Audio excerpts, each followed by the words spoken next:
Hey everybody on the internet, this is Robert Miller, and I had some thoughts on doing a quick video about shoplifting and burglary.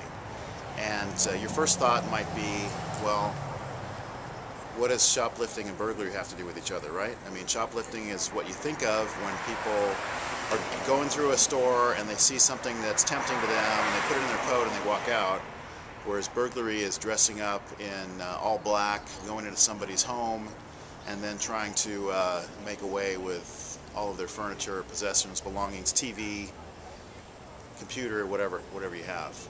But what I've noticed in the real world trenches of practicing criminal law, and right now, by the way, I'm in front of the San Bernardino Central County Courthouse where they do civil, family, and criminal law here. This is a great example. This courthouse has a DA's office that used to prosecute people just under the shoplifting statute or for petty theft, and that's Penal Code Section 484 and 466. And what prosecutors have been doing for the last several years instead is charging people with commercial burglary. The difference between shoplifting and commercial burglary has to do with the issue of intent, and that always comes down to providing a job for loud truck drivers and bus drivers. I'm just kidding. And that comes down to really what the issue of intent is. The big difference there is that under shoplifting, to use a Latin word, the mens rea, or the mental element of the crime, occurs in the store. So when the person entered, they didn't have any intention of shoplifting, but when they saw the opportunity, then they formed the idea to go ahead and commit the crime. Whereas burglary has premeditated intent. And so under a burglary case, a person formulates a plan. They might have a tag switching device or a tag removal device or a security removal device. They might enter with store bags hidden, with a fake exchange item, and then they form the intent to take something before they even enter the store, and that's technically commercial burglary.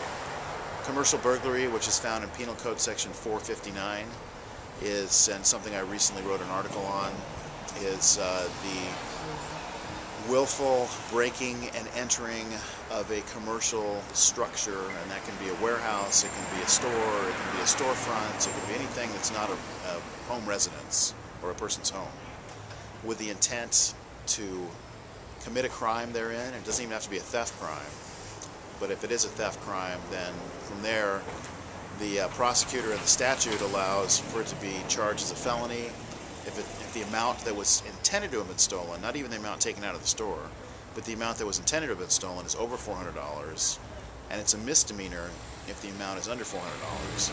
And as of the recording of this video, which is February 2010, there is a pending legislation to increase those amounts, since those amounts were set a long time ago, and inflation being what it is, $400. If you go to a store like Nordstrom's, you can reach that fairly quickly.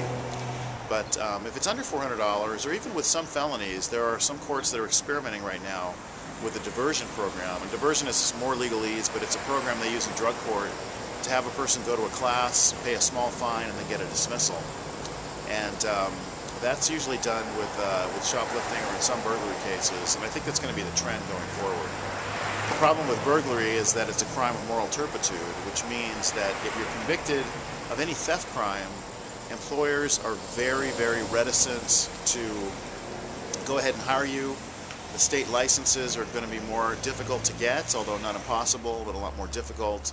And just theft crimes, as you might expect, are going to be something that anyone that handles money or deals in finance, where a lot of the money is at, they're going to be very, very reticent or reluctant to take a risk and hire you in the first place. So it's really important with burglary and with shoplifting cases to have a good defense lawyer or a good strategy ahead of time before you go to court. And that way, when you step in front of a judge in a courthouse like the one here where I am in San Bernardino today, you won't be just kind of winging it and making decisions that can affect the rest of your life and the rest of your career. If you have questions, you can always email me. I'll put the email in the credits and on the sidebar, but it's info@expertlawfirm.com, or you can call me toll-free anytime at the number that's listed on the video. Thanks a lot. Talk to you soon.